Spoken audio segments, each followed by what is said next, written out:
मैं कुछ बन के दिखाना चाहता हूँ। मैं कुछ बन के दिखाना चाहता हूँ। मैं कुछ बन के दिखाना चाहता हूँ। मैं कुछ बन के दिखाना चाहता हूँ। सितारों सा चमकना चाहता हूँ। सितारों सा चमकना चाहता हूँ। मैं कुछ बन के दिखाना चाहता हूँ। तो दोस्तों आज लेकर आया हूँ आपके सामने एक टॉपिक जिसका जो सेंटेंस का फॉर्म है, आपको मैं प्रेजेंट, पास्ट, फ्यूचर तीनों फॉर्म पढ़ाने वाला हूँ। क्योंकि डेली लाइफ में ऐसे सेंटेंसेस का यूज धड़ल्ले से कर रहे हैं, लेकिन हम अटक जाते हैं अंग्रेजी बोलते बोलते जब हमें ये स्ट्रक्चर पता नहीं होता है। ऐसे सेंटेंसेस का जो है ट्रांसलेशन पता नहीं होता है, वो क्या है मैं आपको बहुत अच्छे ढंग से समझाने के लिए मैं उसको बोर्ड पे लिख रखा हूँ। देखिए क्या है, present tense, past tense, future tense, तीनों टेंस इस टाइप के सेंटेंसेस के एक ही वीडियो में आपका क्लियर हो जाएगा। आइए देखिए, have to plus V1, V1 मतलब the first form of verb, या has to plus V1। Past की मैं बात करेंगे अगर, तो हैज या हैव का जो पास्ट होता है वो होता है हैड, तो had to plus V1। Future की बात करेंगे तो शैल हैव टू प्लस V1 या will have to plus V1। आइए देखते हैं, अब हैव टू प्लस V1 है, इसका मतलब क्या है? V1 का मतलब go, eat, ride, read, swim, abuse, cook, ये सारे।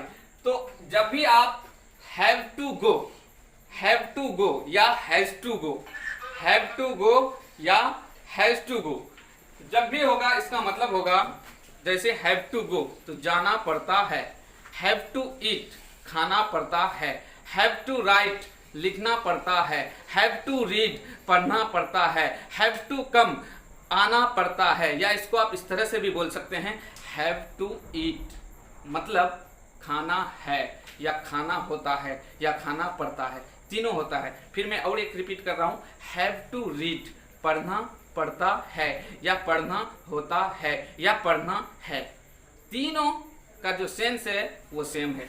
अब देखिए मैंने लिख रखा है क्रिया प्लस पढ़ता है या पढ़ती है, हैड टू प्लस V1 मतलब क्रिया प्लस पढ़ा या पढ़ी, और शैल हैव टू V1 या विल हैव टू V1 मतलब क्रिया प्लस होगा या होगी। जैसे क्रिया प्लस होगा या होगी, देखिए जाना होगा आ रहा है ना, उसी तरह बोलना होगा, पढ़ना होगा। तो पढ़ना यानी किसी क्रिया के साथ में आपका होगा या होगी लगा हुआ रहेगा, ये फ्यूचर की बात हुई। अब प्रेजेंट की बात, मुझे घर जाना पड़ता है। देखिए जाना, देखिए यहाँ क्या है, जाना पड़ता है, बोलना है मैंने अभी बताया आपको, और लिखना पड़ता है। जब भी क्रिया के साथ पढ़ता है, होता है या बोलना, पढ़ना, लिखना है, तो आप हैज, हैव उसके बाद टू लगाइए और साथ में V1 रखिए। आइए देखते हैं, मुझे घर जाना पड़ता है तो मुझे का हो जाएगा यहाँ आई।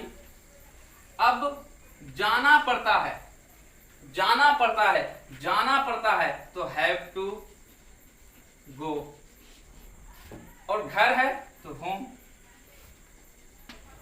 मुझे घर जाना पड़ता है, I have to go home. मुझे स्कूल जाना पड़ता है, I have to go to school. Shyam has to read, Shyam को पढ़ना पड़ता है या श्याम को पढ़ना होता है या श्याम को पढ़ना है, तीनों की अंग्रेजी होगी Shyam has to read, Shyam has to read. तो दोस्तों आज अब समझ आ रहा होगा।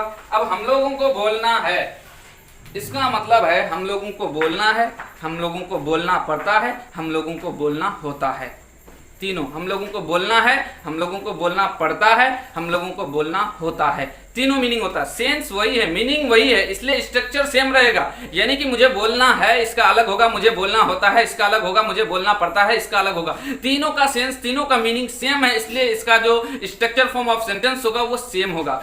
अब हम लोगों को बोलना है, हम लोगों को बोलना पड़ता है, हम लोगों को बोलना होता है, तीनों सेम है, इसलिए हम उसी स्ट्रक्चर पे बनाएंगे हम लोगों का वी। अब बोलना है have to speak, we have to speak, हम लोगों को बोलना है, हम लोगों को लिखना है वी हैव टू राइट, हम लोगों को जाना है वी हैव टू गो, हम लोगों को आना है वी हैव टू कम, हम लोगों को पकाना है वी हैव टू कुक, हम लोगों को नहाना है we have to take a bath, हम लोगों को चाय पीनी है we have to take tea. इस तरह से आप धड़ल्ले से बोल सकते हैं। अच्छा, अब ये आपका होमवर्क रह गया, गीता को लिखना पड़ता है, क्या होगा? Gita has to write, Gita has to right.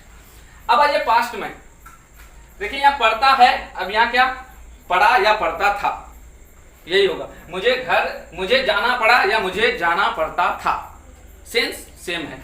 तो अब मुझे का आई, अब जाना पड़ता था का हो गया हैड टू, जाना का गो।